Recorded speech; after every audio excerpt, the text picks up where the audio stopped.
Talking of the Clemson defense here at the Voice of College Football, is it going to be more like 2018 or more like 2019 and 20 in the postseason? The regular season stats were certainly stellar for this group the last two seasons. We got Jason Priester on the line from allclemson.com on the SI platform. So you're going to see Darian Kendrick on the field in week one. It's just not going to be with the same colors. So he's moved on to Georgia. Just looking at the cornerbacks and the safeties in total, it looks like inexperience at corner, but a lot of safety experience coming back. Yeah.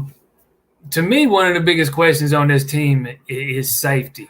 They got a lot of guys that are talented that needed time to develop, and I'm expecting those guys to step up and produce this year. You know, they had last season where some of them took their lumps last year, like Landon Sanders, Joseph Charleston,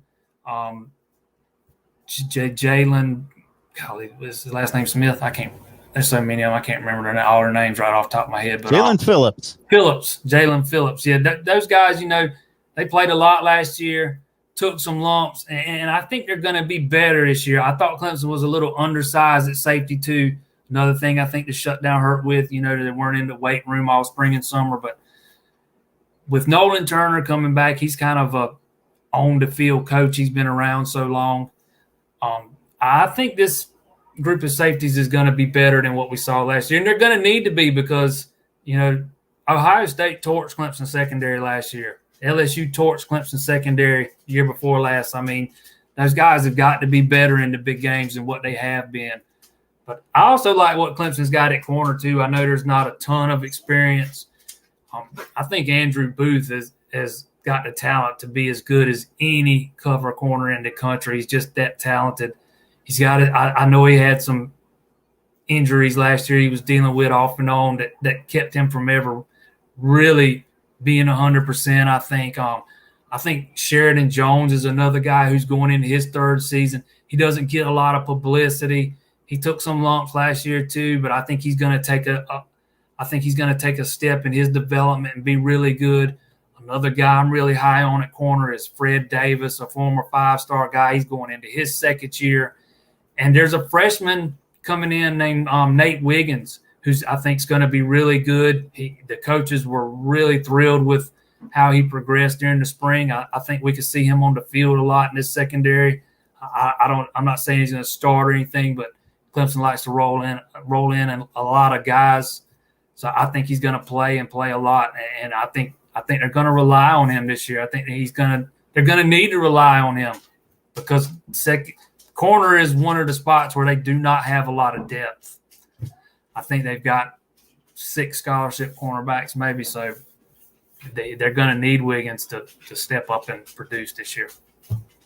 Booth, though technically not a starter last year, still led the way with 27 tackles in the secondary, 3 tackles for loss, and a couple picks and a sack.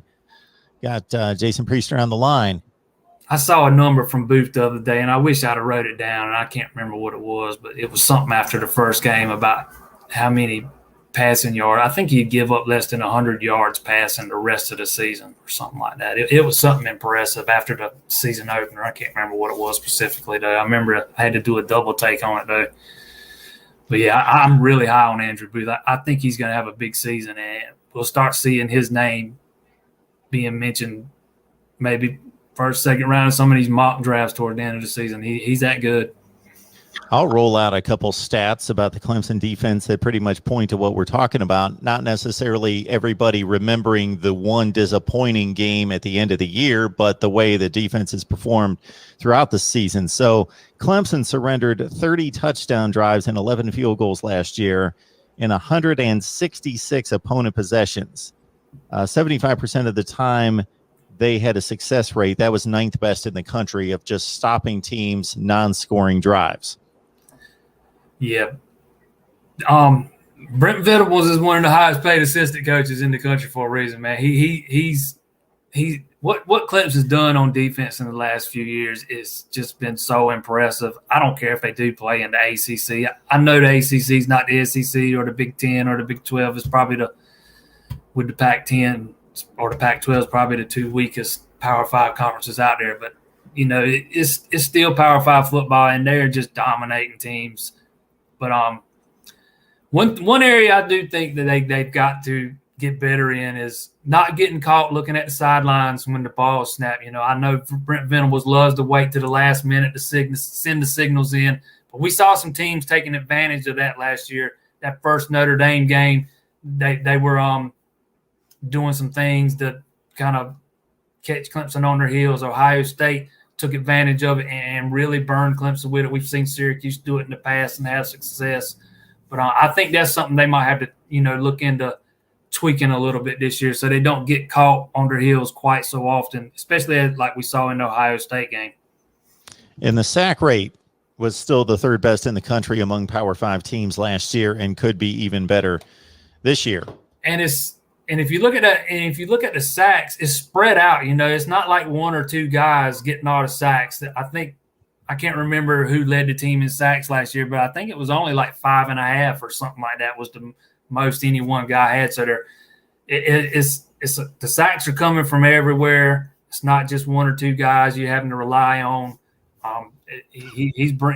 Like we talked about earlier, he's bringing the pressure from everywhere. Brent Venables has never been scared to blitz, that's for sure. Spector 4.5, Murphy 4, Venables 3, Simpson 4, Breezy 4. That's what I'm looking at right here. We got then you got Bentley hit 3.5 in very limited playing time. Yeah, Xavier Thomas had 3.5 as well. So yeah, a ton of guys there. I remember when Thomas. I remember I had made a prediction last year that Thomas would come back. After he came back and lead the team in sacks. And going into the ACC championship game, I was looking good, man. He was tied for the team lead, and then he didn't play no more the rest of the season. I'm expecting a big year from him. This is what I would call his money year. He's got to produce this year if he wants to go as high as he wants to go in the draft next year. He needs a big season, and I think he's going to have one. Talking Clemson football here at the Voice of College Football. Please like the videos, share the videos out on social media, and subscribe right here. Also, check out, of course, Jason's work at All Clemson SI. BT Potter hit on 18 of 23. He's back. Yeah, Potter's a weapon, and he puts every kickoff into the end zone where Clemson doesn't have to worry about a kickoff return. We saw in the 2015 national championship game against Alabama what bad coverage can do for you, and probably cost Clemson a national championship.